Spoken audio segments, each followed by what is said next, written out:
بہت دلائل دیے اس بات کے کہ نبوت جو ہے وہ اس کا مطلب یہ ہے اور الہام جاری رہنا چاہیے اور وہی جاری رہنا چاہیے، یہ خدا کی نعمت ہے، اس سے محروم کیسے ہو گئے؟ بنی اسرائیل میں تو سب لوگوں کو ہوتا تھا، محمد الرسول اللہ کی امت کیوں محروم کر دی گئی؟ اس طرح کے عقلی دلائل انہوں نے دیے۔ پھر الہام وہی یعنی خدا سے رابطہ، اس کو اسی طرح کی تعبیروں میں بیان کیا انہوں نے تمام صوفیانہ تعبیرات میں، اور زندگی بھر کرتے رہے۔ اس میں ان اصطلاحات کو آپ سمجھ سکتے ہیں جو مرزا صاحب اپنے لیے کہتے ہیں، بروزی نبی، ذلی نبی، تابع نبی، غیر تشریعی نبی، یہ اصطلاحات استعمال کرتے ہیں نا وہ، یہ اصل میں یہی اصطلاح اس میں اس پس منظر میں سمجھ سکتے ہیں۔ جیسے صوفیوں نے اس کو بیان کیا نا، تو انہوں نے نئی تعبیریں اس کو دی۔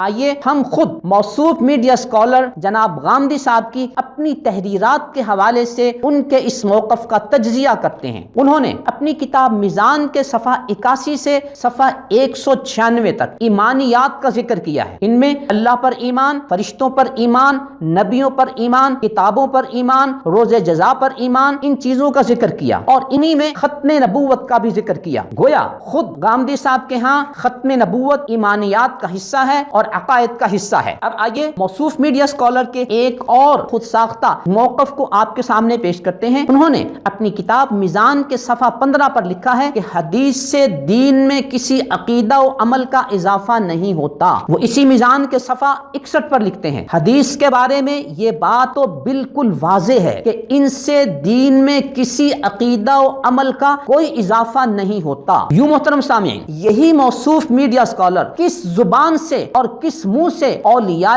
کرام کی عبارات سے ختم نبوت کے عقیدے کے بالمقابل اجرائے نبوت اور اجرائے وحی کے عقیدے کو ثابت کرنے کی کوشش کرتے ہیں اور غلام قادیانی کی تائید و دفاع اور اس کی ترجمانی کرتے ہیں۔ محترم سامعین، اب آپ موصوف میڈیا اسکالر کے اپنے ہی بیان کردہ خود ساختہ اس اصول کی روشنی میں ان کے اس موقف کا تجزیہ کریں کہ اگر حدیث سے کسی عقیدے کا اس بات اور کسی عقیدے کا اضافہ نہیں ہو سکتا تو کیا اولیاء کی عبارات سے کسی عقیدے کا اضافہ ہو سکتا ہے؟ کیا اولیاء کی عبارات سے کسی عقیدے کو ثابت کیا جا سکتا ہے؟ کیا اولیاء کا مقام نبی اکرم صلی اللہ علیہ وسلم سے بڑھ کر ہے؟ کیا اولیاء کی عبارات کا مقام نبی اکرم صلی اللہ علیہ وسلم کی احادیث شریفہ سے بڑھ کر ہے؟ ہرگز نہیں۔ یوں موصوف میڈیا اسکالر کے اپنے ہی خود ساختہ اصول کی روشنی میں یہ بات طے ہو گئی کہ اگر حدیث سے کسی عقیدے کا اس بات اور اضافہ نہیں ہو سکتا تو صوفیاء کی عبارات سے بھی خود موصوف میڈیا اسکالر کے خود ساختہ اصول کی روشنی میں کسی عقیدے کو ثابت نہیں کیا جا سکتا۔ یوں محترم سامعین، اب موصوف میڈیا اسکالر کا خود ساختہ ایک موقف علیحدہ کہ حدیث سے عقیدہ ثابت نہیں ہو سکتا، اور دوسری طرف وہ صوفیاء کی بعض عبارات کے خود ساختہ مفہوم سے عقیدے کو ثابت کرنے کی کوشش کرتے ہیں، تو موصوف میڈیا اسکالر کے اپنے ہی موقف میں اتنا واضح تضاد ہے کہ ان کے فالوورز دو راہے پر کھڑے ان کی طرف حیرت سے دیکھ رہے ہیں کہ ان کی کس بات کو مانے، کہ ایک طرف تو وہ کہتے ہیں کہ حدیث سے کسی عقیدے کو ثابت نہیں کیا جا سکتا، اور دوسری طرف وہ بعض صوفیاء کی عبارت کے خود ساختہ مفہوم کو بنیاد بنا کر عقیدے کو ثابت کرنا چاہتے ہیں۔ اب ان کی کون سی بات صحیح ہے اور کون سی بات غلط؟ نمبر 3، موصوف میڈیا اسکالر نے اپنی کتاب مقامات کے صفحہ 51 طبع پنجم پر لکھا ہے، دین صرف وہی ہے جو قرآن و سنت میں بیان کر دیا گیا، اس کے علاوہ کوئی چیز دین نہیں، نہ اسے دین قرار دیا جا سکتا ہے۔ محترم سامعین، ختم نبوت کا عقیدہ تو قرآن کریم، احادیث شریفہ اور اجماع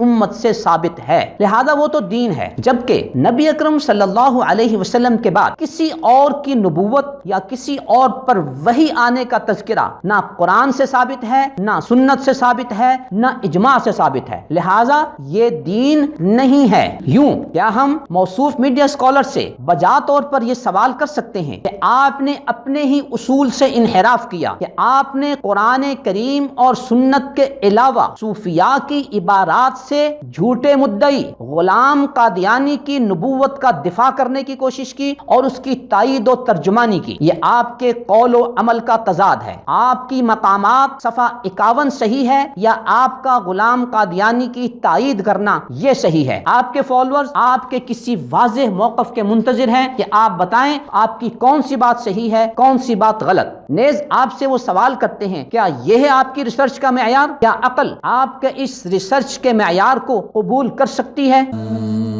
نظروا لطيبة ونور طه يسطعون.